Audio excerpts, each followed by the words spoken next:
Good afternoon, everybody, and welcome to another edition of Real Talks. I'm your host, David Steele. I hope everybody had a good weekend. I know it's Tuesday, um, so I just wanted to address something real quick um, because of what transpired yesterday, that tragedy in Nashville. I just, I had everything set up. I was ready to go, and I couldn't do it. I just couldn't do it. I couldn't bring myself to do it. And so that's why I put out that tweet, yesterday about not that yesterday was not the day for entertainment. And so, um, that's why I didn't do a show. And I thought it would have been disrespectful to not only everybody who was there, um, who has gone through something like that, everything. So that's why I didn't do a show yesterday. I wanted to make sure that everybody was on the same page, and you know, and let me say this outright: my heart goes out to all of those families that lost somebody yesterday. Um, I could go on and rant for hours about this, but I'm not going to because this is the epidemic in this country. So that's all I'm going to say to that. And this is, it's one of those things where I wish we could change it, but we can't. So on that note, couple of things off the top, though. One of the big things off the top. Had a chance to watch the Elemental trailer today. I loved it. I love Pixar in general. I mean, I think Toy Story is their coup d'état, their creme la creme. I loved it. I think it's going to be so much fun. I don't know how well it'll do, but it is what it is. And Coco, the Elemental trailer, was fabulous. I loved it. It was really cool. So I'm really curious to see how that's going to be. It was so much fun, especially with the water getting squeezed, into the sponge. It looks like a really, really good time. So that will definitely bring smiles to a lot of people's faces. Okay, so let's jump right into it. So, a couple big things actually. So the first one is this, and there was a movie that came out last week, did really, really well, and everybody knows what I'm talking about, and that's John Wick. John Wick absolutely blew up. Um, so this comes from the Hollywood Reporter, and this is interesting because they said John Wick back on the table after a box office blowup. Yeah. By the way, this has spoilers for anybody who hasn't seen it, but just in case. Yeah, Lionsgate is thinking about bringing John Wick back. John Wick 4 had been expected to be the final installment in the main action franchise, but a fifth film is back on the table after the latest movie's astonishing opening at the global box office, according to Lionsgate Motion Picture Group chair Joe Drake. Directed by, and I'm going to butcher his name, so forgive me, Chad Skaczynski, and returning Keanu Reeves in the titular role as the iconic assassin, the unstoppable action pick served up a huge $73.8 million domestically after pristine audiences reviews and an A cinema score from audiences. The results were just as impressive overseas, where the movie debuted to a resounding $67.6 million from 71 markets for over $140 million, series record on all fronts. Making fifth installment of John Wick is no small challenge, considering that Reeves' character seemingly meets his demise at the end of Chapter 4. But on Sunday, Lionsgate Drake told the Hollywood Reporter that a John Wick 5 is no longer out of the question. There is a will and an openness, and you can certainly interpret that ending in many ways, says Drake. We're going all the way into a tiny rest here and then scratch at ideas to whether or not there could be a credible way to go into 5, but there's no guarantee. It's a potential about face for the creative team, as Skaczynski had stated he and Reeves were fairly certain that this was for the end. The director had previously considered making a fourth and fifth back-to-back, but the idea was scrapped once the ending of John Wick 4 was decided upon. Craig noted, Keanu and Chad, rightfully so, are very protective and never screwing with the audience. So we have to. So we certainly have our work cut out for us. Keanu is beloved, and that character is so beloved that's not lost on him. Nor is it lost on Reeves that John Wick 4 is the second best domestic opening in his live-action career, behind The Matrix Reloaded, which started at 91.8 million domestic over 2 decades ago. So, and of course, he was in Toy Story 3. So let's talk about it real quick. I think that, so yeah, you were saying that you hope he faked his death in the movie. Now, I haven't seen it, so it'll be interesting to see. So, that being said, let's talk about what they could possibly do here and how this would actually work for the franchise. I think that if you decide to make a fifth one, it won't be for maybe 3 to 4 years, okay? Because you have to really, you have to let this sink in. You have to get a new story created and, have that whole thing happen. Now, I'm not saying it's impossible. I'm not saying that it's out of the question. Hell, even the Lionsgate president said that there could be a possibility here. I don't know how it would work, though. And that's what he was saying. I think that if you make a fifth one, okay, that maybe it could be a prequel. I mean, that's certainly a possibility. I mean, I know they're going to be doing a spin-off series as far as Ballerina is concerned. And he's supposed to appear in that a couple times. We'll see about that. But I think that if they're going to do it, A, it has to be the right story. B, he has to want to come back. And C, this is going to be making money. All that being said, I think you could do it. I think it will be interesting. I think it would be fascinating. And I could see them doing a prequel.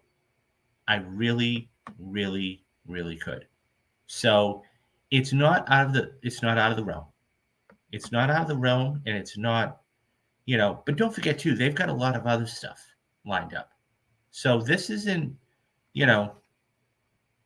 something that's just gonna come out in the next couple of years.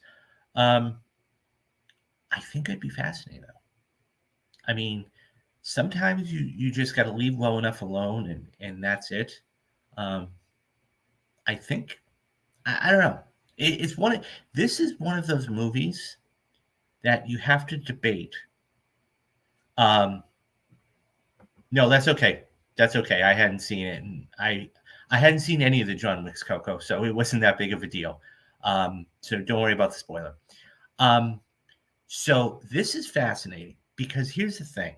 Okay, this is one of those movies now that goes into do they need a sequel? Do they need another movie? I was having this debate with somebody the other night. Another one you can think of right off the top of my head, is Joker. Did it need a sequel?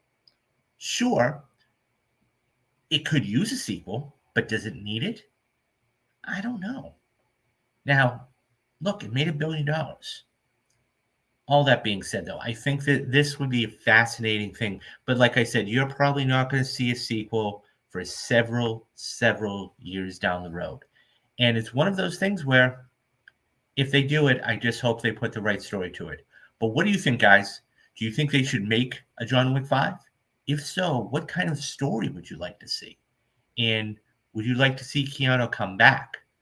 Let me know your thoughts down in the comments, and I'll reply to everybody. Okay, so let's go to the next story. The next story is, so we all have, and I say we because everybody around usually has a 9-to-5 job. And 9-to-5 jobs are good if you like your job. Well, writing for television series is getting a little more interesting lately because the WGA is now in discussions with their writers. And So this comes from Variety, and it basically talks about the compensation battle is heightened because of inflation. So just like us, they're battling inflation. The conversation about a new WGA contract is centered on the streaming economy and how writers can make their way in a world shorter television series and slackened demands for shows. But settling industry trends aside, there's another major factor that's putting the squeeze on writers: inflation. The WGA, so the WGA, guys, is the Writers Guild of America. So just remember that when I'm talking or I'm reading about the WGA, it's the Writers Guild of America. Okay. The WGA last updated its contract minimums in 2020, just before the inflation soared to its highest level in 40 years. The contract provided annual increases in weekly minimums of 1.5%, 2.5%, and 2.25%. Not really a lot. With inflation climbing as high as 9.1% in 2022 and stuck at 6 currently, those nominal increases have turned out to be represent sharp cuts in terms of buying power.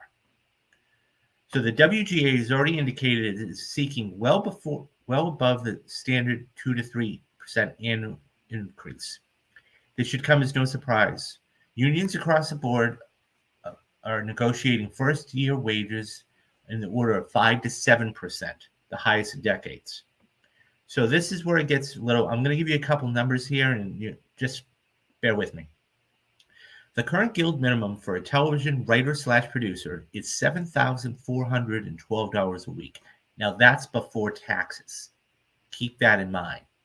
Okay, now you say, well, that's still a lot of money. It is, but keep that in mind. On a network show, the median writer-producer works between 35 to 40 hours a week for a total between $259,000 to $296,000. And that's if the writer is getting paid minimum, which is still quite a bit. I mean, if you look at it like this, that's top 1%. Okay. Good to know. Thank you, Colin. And it's nice to meet you.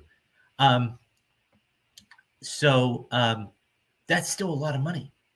I mean, that's like top 2%, top 2% in the country. Okay. I mean, doctors.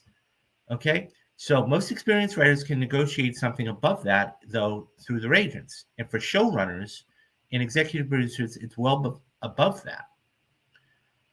Schedules are shorter on streaming services, which produce fewer episodes, according to data released earlier this month by the Guild. The minimum writer-producer on these shows works between 20 to 24 hours, 20 to 24 weeks, for a minimum salary of $148,000 to $177,000. So I'm not going to go into all of the numbers and bore you with it, but here's what I have to say. This is something that writing for a television show is very difficult, okay? Because you're always trying to put out content, and usually in these writers' rooms, okay, it's not just one person, okay? Even guys like Jon Favreau, okay, who, by the way, I mean, they and Dave Filoni and him have already written the 4th season of The Mandalorian, but he's also a showrunner. So, I mean, there's a lot of other things to consider. So that being said, when you have bare minimum, just starting out, entry level, walking in the door, it's a big deal. And I understand exactly what they want. And so it sounds like a lot of money to you and me. But you know, when you had inflation at 9%, it's like, what? Really? Yeah. So I would say this. I hope they get this done. I think they can get this done. It's going to depend a lot on how much of an increase they want. Okay. So, like I said, I wasn't going to bore you with the rest of the numbers, but they are feeling the squeeze to give them more money. And I hope that they oblige them, because if they were, just play this out for a minute. To your point already, Colin. Yeah. So the last one was, a few years ago, and that could, this could really damper a lot of shows, whether they're streaming or whether they are television network. Okay. So it would be interesting to see what would happen. Now, we don't want to strike. Okay. We don't want to strike. That's what's number one. I hope that they're able to come to some sort of negotiation and to take care of that and pay these people their just amount of money. So, what do you guys think, though? Do you think the writers should get a raise, or do you think that the union should say, you know what, you guys are making enough money as it is. You're already in the one or top 2% of the industry. Leave me your thoughts down in the comments, and I'm going to get back to everybody. Okay, now for the fun stuff. I was going to wait to the last story of the day, but I'm going to actually do it now. Here's the thing. We have a huge movie coming out. When I show you the picture, we all know what it's going to be. And we finally got a release date. Indiana Jones. And you can just hear the music running through your head right now. I can feel it.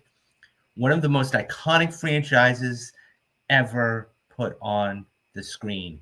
And frankly, I can't see anybody but Harrison Ford playing this role. I'm happy he's back. I'm ecstatic he's back. I just don't know how it's going to be. But here's what I do know. Okay. Indiana Jones is planning its premiere at Cannes, okay, which is right around the corner in a couple of months. Coming from Variety, the crack of a bullwhip may soon echo around France. The 15 years after the Cannes Film Festival, the world's most famous archaeologist, the world's most famous archaeologist is expected to return and follow the footsteps of the 2022 Top Gun Maverick as this edition's splashy Hollywood blockbuster premiere. The festival has invited Disney's Indiana Jones and the Dial of Destiny. I hate that title. I've always said it. I just don't know why. Anyways, and it certainly boasts all the right ingredients for making a glamorous and memorable moment. Executive produced by Steven Spielberg and George Lucas, this installment will reportedly be Harrison Ford's last time playing the character. I would hope so. Ford stars opposite an attractive international cast, including Phoebe Waller-Bridge, Mads Mikkelsen, and among others. James Mangold, the director of Logan and Ford vs. Ferrari, slides behind the camera on this one. Details of the film's plot are being kept under wraps that are tighter than those of a mummy. But based on the trailer, this one does find Dr. Jones facing off against a former Nazi in a flashback sequence that uses de-aging technology to zap Ford back in time. Hence the Dial of Destiny. Under the plans being discussed, the movie could be premiering on day 2, which would be May 17th, or day 3, May 18th. Now, Top Gun Maverick also debuted early in the festival before it went on to gross nearly $1.5 billion at the box office worldwide and earned a Best Picture nomination at the Oscars. Hollywood may have a larger presence, as teased in an exclusive interview with Cannes' chief, which is published. The French Riviera Set Festival has also secured Killers of the Flower Moon, starring Leonardo DiCaprio, Robert De Niro, Lily Gladstone, and Jesse Plemons. Killers of the Flower Moon is a nearly $200 million Western with DiCaprio, as I said, starring Lily Gladstone, Jesse Plemons, he was in Power of the Dog, Brendan Fraser, of course, who just won the Oscar for The Whale, and Robert De Niro, Mark Scorsese's first return since a film in 1985. And that year he won Best Director award with After Hours.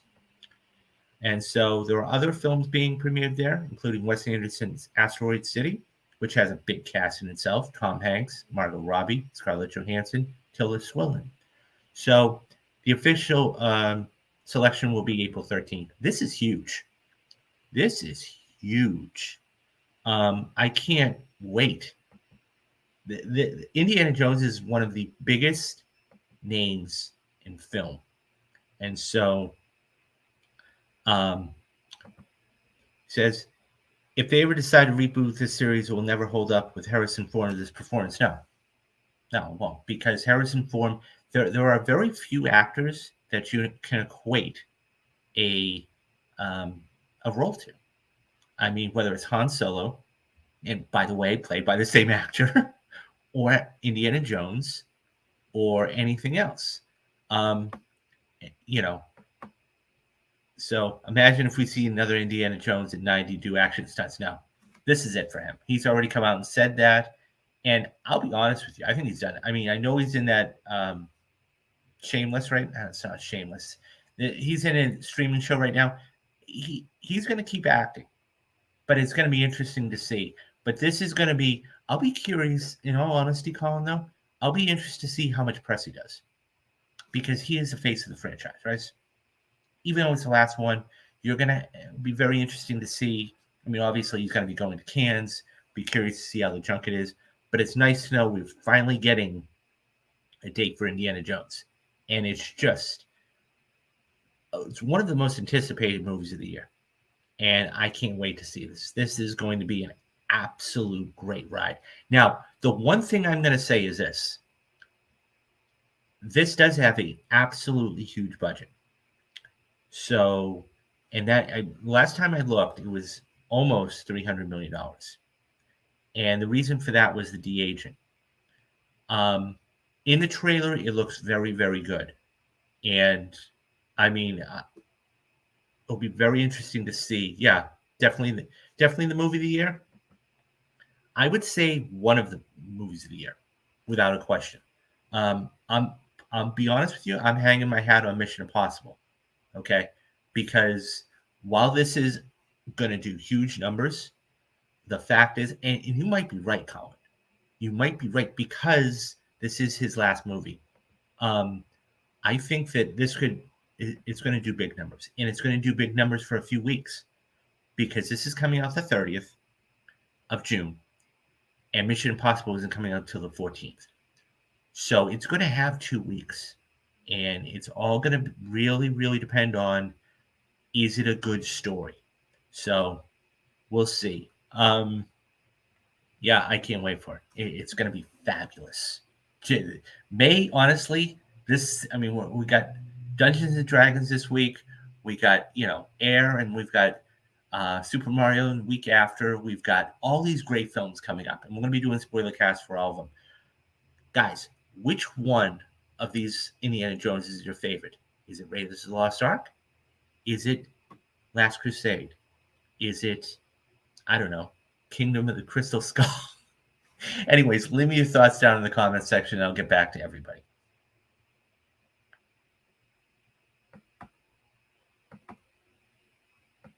Okay, so the last story what we're going to do today is, and before we move on, Colin says, 2 big action movies that are from a legacy cast battle. Yeah, it really is.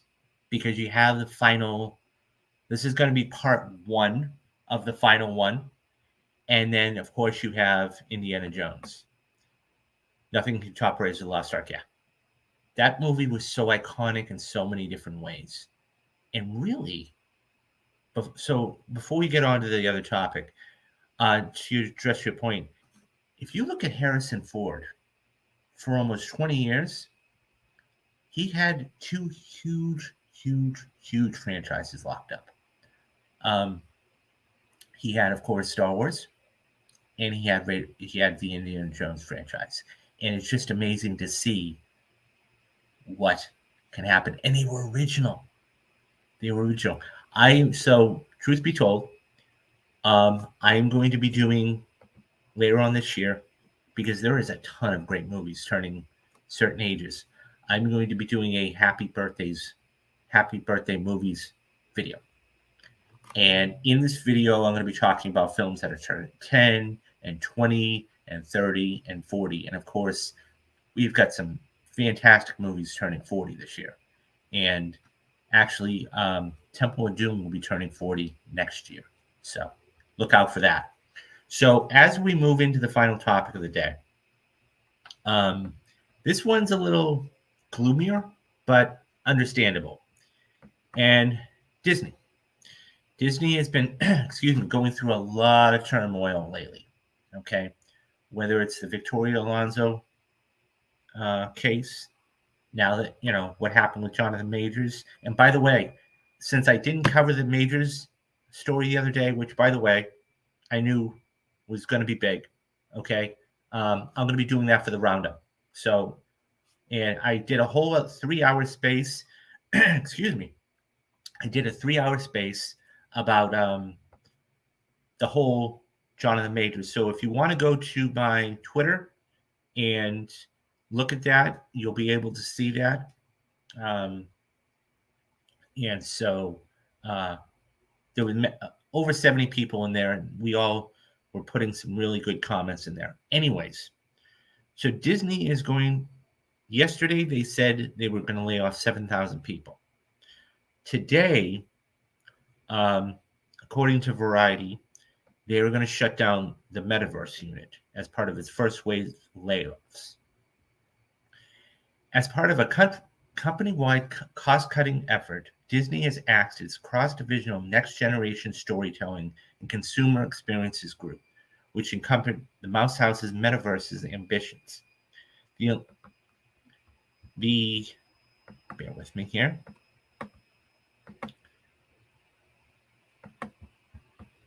The elimination of Disney's next generation storytelling and consumer experiences group, led by company veteran Mike White, affects about 50 employees, Variety confirmed, which doesn't sound like a lot, but it is 50 people losing their jobs.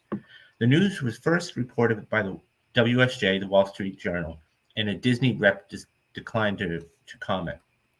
The shutdown of the Disney Metaverse group came Monday with the first wave of the company's move to slash 7,000 jobs under interim CEO Bob Iger, which is part of the attempt to reduce $5.5 billion in costs.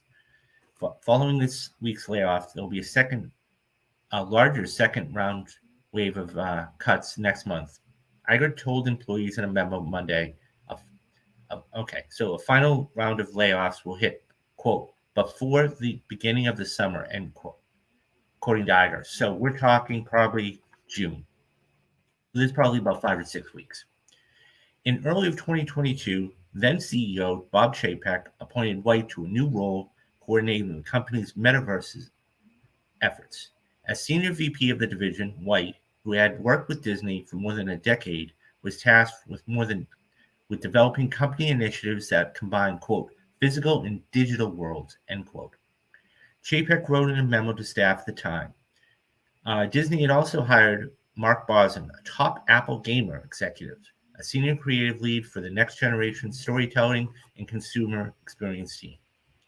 Under Chapek, who was abruptly fired in November of 2022 by Disney's board and replaced by the former CEO Iger, the company has been developing a cross-divisional membership program that was envisioned as bringing perks and exclusive offers from theme parks, cruises, Disney Plus, retail outlet, and other touchpoints. Disney has also scrapped that project under Iger's restructuring. White is expected to remain at Disney, but the status of the other members of the company's Metaverse unit is unclear. In addition to serving as Senior Vice President of Next Generation Storytelling and Consumer Experiences, White has also been in charge of Disney's consumer digital products, overseeing the technological strategy, engineering, and product teams charged with developing digital experiences across brands, including ABC, ABC News, Disney, ESPN, Fox, Marvel, National Geographic, and Star Wars. After joining Disney in 2011, White previously led technology organization at Disney Parks Experiences and Products, Disney Consumer Products and Interactive Media, and Disney Interactive. So let's talk about this. A couple things. Number one, 50 people, are losing their jobs. Number two, it's tough to see that Disney does need some restructuring. I mean, that's a fact. Um, so that new Disney racing game looks pretty fun. I didn't even know they were coming out with a racing game, so that will be interesting to see. Um, did you see that? Uh, did you see that new Carl's Dates short? Yeah, I did see that. I did see that. So he's the one from what Coco was talking about. He's from the one from Up. So that will be a fascinating thing to see in the future. Um, but they are going. Iger just has to slash and burn at this point, and that's what it comes down to. He has to slash and burn. He's looking to save $5.5 billion, and they came out. They did the right thing, and they were trying to get rid of. They're trying to get as much money free as they can. Okay, because there was too much content, and with content go in the theme parks and everything else. They have a lot of money to like, you know, get back. So it'll be interesting to see what happens. I'll be curious to see what happens with some of these Disney Plus shows. I know we're getting Loki season 2, but some of these other ones that have not been developed yet, I'll be curious to see if and when they decide to cut those, because it's slash and burn at this point. And I think the other thing too is when you have a lot of these Marvel shows and these Star Wars shows, okay, um, people just enough's enough. So it will be interesting to see what happens and how it happens. Um, and they've got to now. He said in the piece, okay, it by the beginning of the summer. So if we're going to go by that quote by Iger, okay, before the beginning of the summer, we're talking about June, first week of June, maybe the middle of June. So, and by the way, and this is to be not understated at all.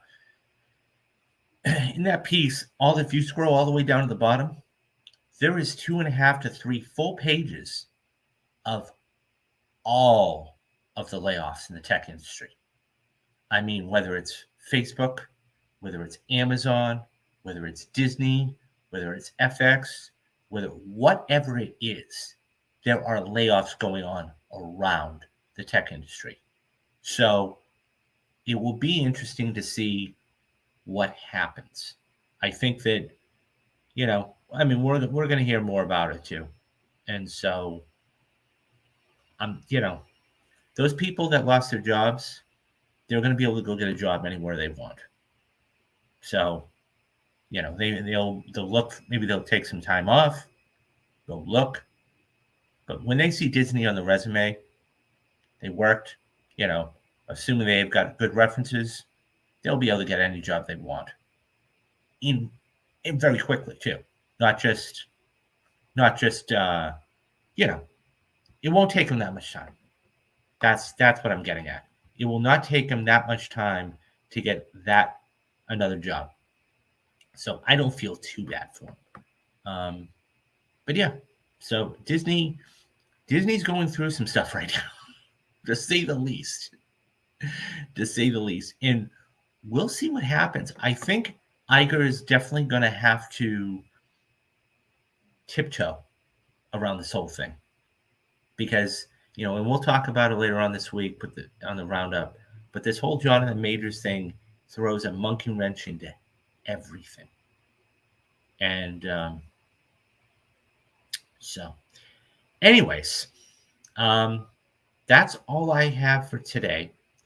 So a couple of things. Number one, thank you for being here. Number two, and Disney is going through it. They'll still come. Well, what they're trying to do, Colin, is they're trying to get people to forget about it, or not forget about it. But usually, when you want some sort of, if you have something negative happen, they want to turn around and say, "Hey, look," and make you look the other way, and it's a distraction. And besides that, we're 6 weeks out, so I think they have to post an Elementary trailer. So that's why I think they did what they did. So That's why they did it. I mean, and by the way, there was no good time to do it. This was probably the absolute best time they could have done that.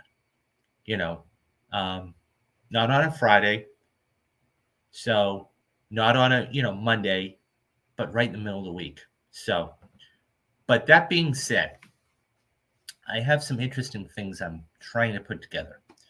Um, so number one, I have a Patreon, and I haven't said much about it because I haven't really gotten to it.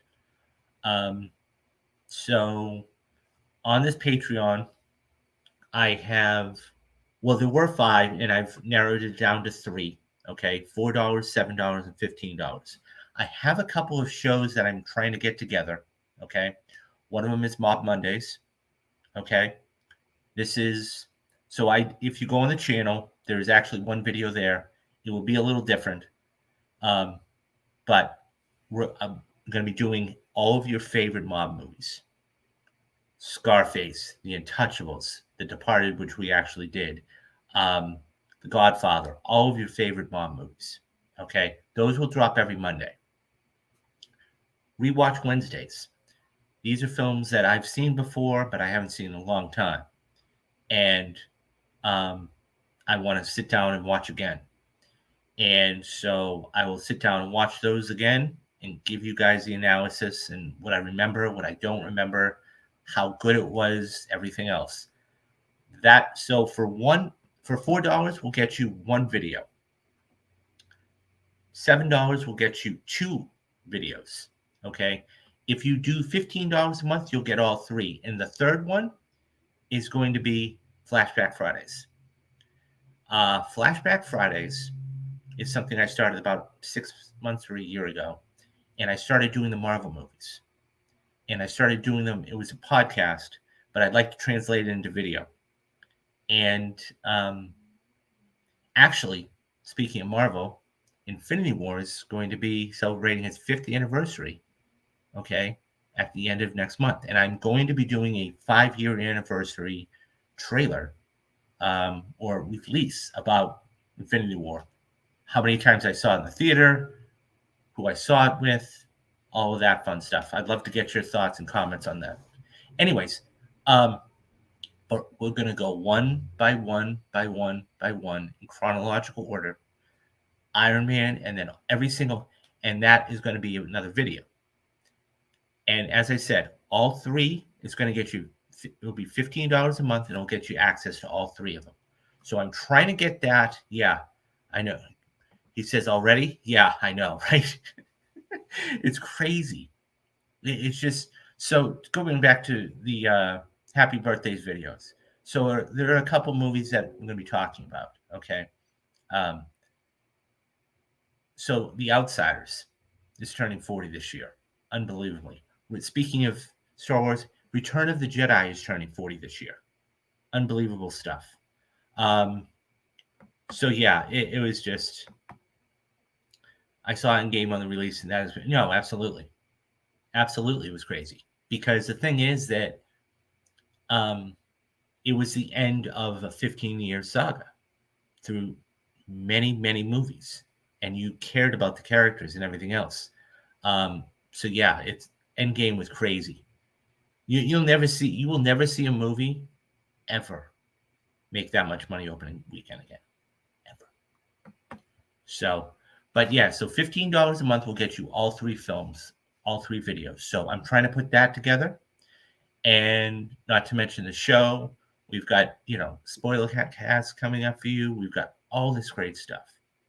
So yeah, anybody who's popped in and decided to leave, please do me a favor. I didn't put the banner up today, but hit that like and subscribe button, because that greatly helps out the channel, and it helps get it out there and everything else. And that's what I'm trying to do. I'm trying to get this out to the masses. Yeah, so that's it. Very interesting. Like I said, yeah, it's there's always more news coming out and everything else. Oh yeah, that even to this day, Colin, is one of the greatest.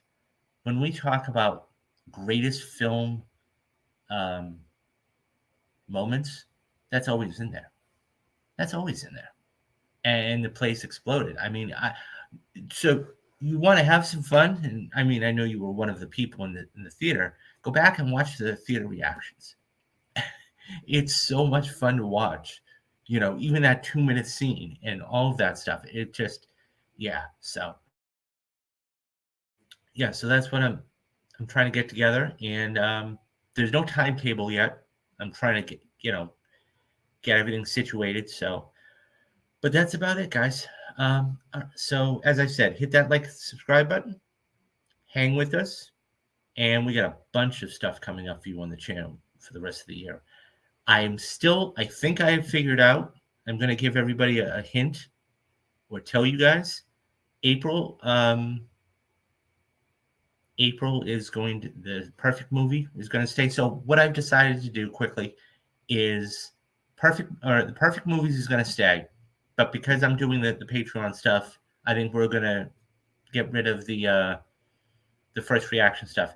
April's perfect movie is going to be The Social Network. So, that in itself is great. So, you guys, that will be on April 1st or the first week of April at some point. Okay, guys, do the 3 things you need to do. Be safe, be careful, and have a great rest of the day. I'm David Steele, and you have been watching Mill Talks. Bye-bye.